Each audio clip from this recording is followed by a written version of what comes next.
Picture this.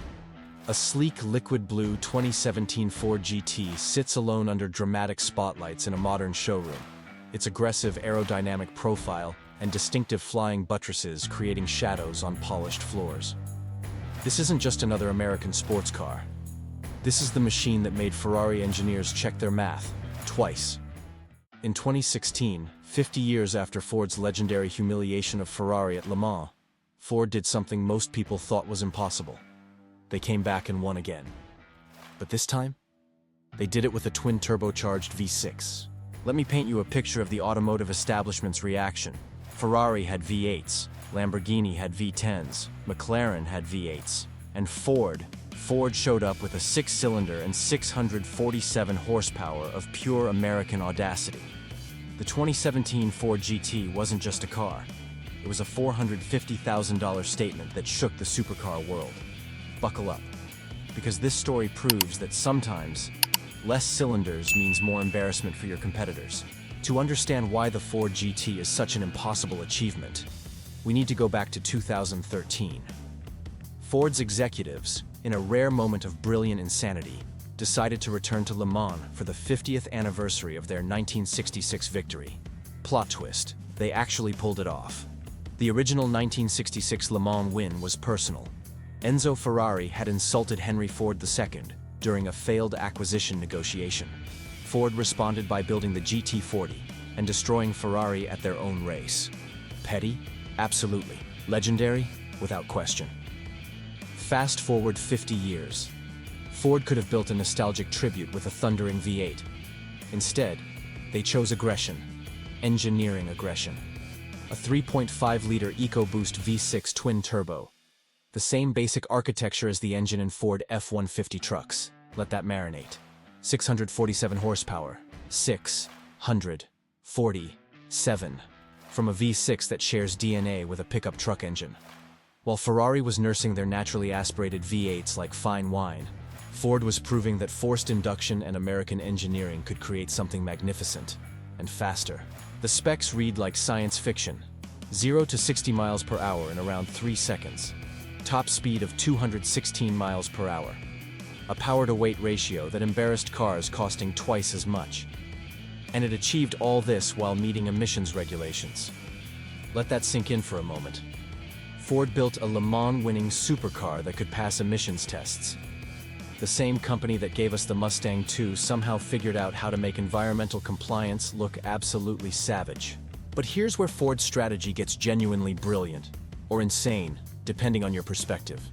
They didn't just build a fast car. They built a technological showcase wrapped in carbon fiber and covered in active aerodynamics. Every surface, every vent, every curve had a purpose beyond looking dramatic. The active rear wing adjusts based on speed and driver input. The suspension uses pushrod-actuated dampers, technology borrowed directly from Formula One. The entire structure is a carbon fiber monocoque. This wasn't a sports car with racing pretensions. This was a race car barely civilized enough for public roads. And then Ford did something absolutely unprecedented in the supercar world. They made potential buyers apply for the privilege of spending $450,000. Not a waiting list. An application. With an interview process. Ferrari-level exclusivity with Detroit attitude. The application asked about your car collection, your social media following, your intention to actually drive the car. Ford wanted ambassadors, not investors. They wanted people who would showcase the GT, not lock it in climate-controlled storage. Revolutionary? Pretentious? Both? Absolutely both. Production was initially limited to around 1,000 units over 4 years. But demand proved insane. Ford expanded production to around 1,350 units by the time the final GT rolled off the line. Scarcity met with capitalist reality, and Ford's accountants smiled quietly. Let's talk about what you actually got for your $450,000. A passenger cell so tight that anyone over 6 feet tall needed to negotiate with physics. Visibility so compromised that parking required faith, skill, and possibly divine intervention. Comfort features? Minimalist would be generous. The interior was pure function. Carbon fiber everywhere. Alcantara where absolutely necessary. A steering wheel that looked lifted from a prototype racer. Climate control that worked, mostly. This wasn't a grand tourer. This was a racing machine that grudgingly accepted license plates. Still with me? Good. Because the real story isn't just the engineering. It's what happened when this American exotic showed up at Le Mans in 2016. Spoiler alert, Ferrari wasn't prepared for what came next. June 2016. Le Mans. Ford entered 4 GTs in the GTE Pro class, the category where manufacturers prove their road cars can actually perform. Ferrari showed up confident. After all, they'd won this class multiple times. They had history, heritage, and Italian passion on their side. Ford had math, engineering, and 50 years of unresolved pettiness. The number 68 GT crossed the finish line first in class, 50 years and 1 day after the 1966 victory. The timing wasn't coincidence. It was calculated revenge served ice-cold with active aerodynamics. Ferrari's response? Professional disappointment mixed with genuine confusion.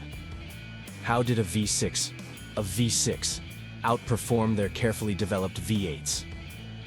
The answer lay in Ford's willingness to throw traditional supercar thinking out the window and embrace what actually worked, regardless of how unconventional.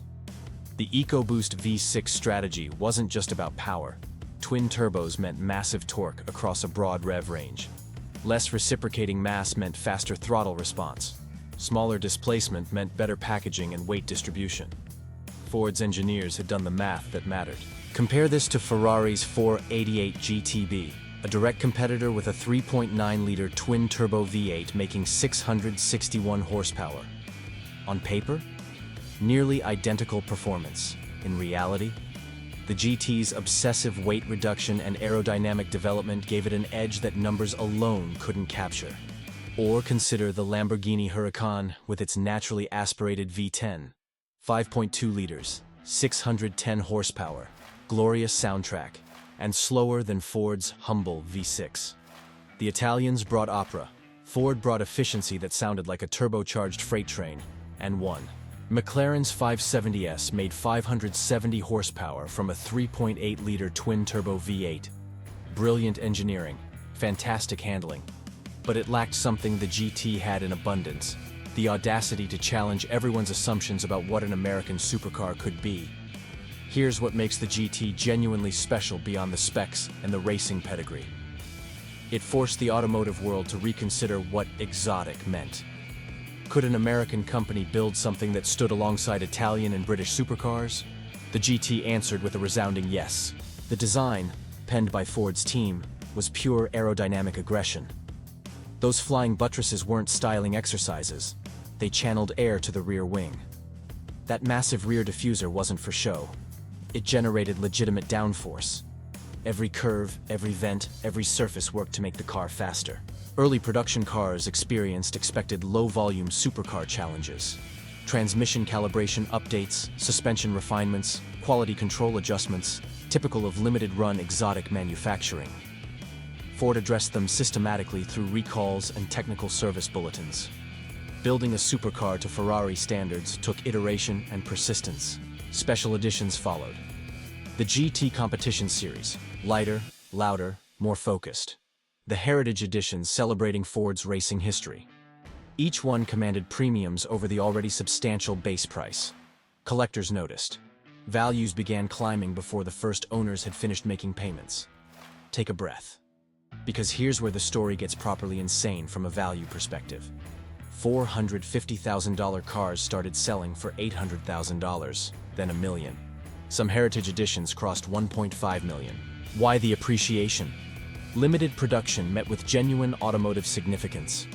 The GT proved American manufacturers could compete at the absolute highest level. It won Le Mans. It looked spectacular. And most importantly, it was genuinely properly fast in ways that mattered beyond straight-line acceleration. The GT's impact extended beyond its own success. It forced Ferrari to reconsider their approach to hybrid powertrains. It made Lamborghini nervous about their naturally aspirated strategy. It proved that active aerodynamics and advanced materials weren't just European territories. Detroit could play and win. Critics pointed to the impracticality, the tight cabin, the compromises required to own one, but they missed the point entirely. The Ford GT wasn't meant to be practical. It was meant to prove something Ford had been trying to demonstrate since 1966. That American engineering, when properly focused and funded, could challenge anyone. Today, the 2017 Ford GT stands as proof of something important. You don't need 12 cylinders to build an exotic. You don't need Italian heritage to create something special. Sometimes all you need is brilliant engineering, carbon fiber, 2 turbochargers, and the absolute refusal to accept that American companies can't compete at the highest level. The Ford GT succeeded because it didn't try to be European. It brought American engineering philosophy, maximum efficiency, relentless performance, and pragmatic solutions to the supercar segment. And in doing so, it proved that the definition of exotic had room for Detroit attitude wrapped in carbon fiber. So here's the question. When Ford returns to Le Mans again, and they will, what will they bring? Because if history teaches us anything, it's that Ford engineers love nothing more than proving the impossible is just another engineering problem waiting for a solution. This is Supercar Chronicles, where American exotics earn their place through performance, not heritage. Don't miss the next chapter of impossible engineering. Hit that subscribe button.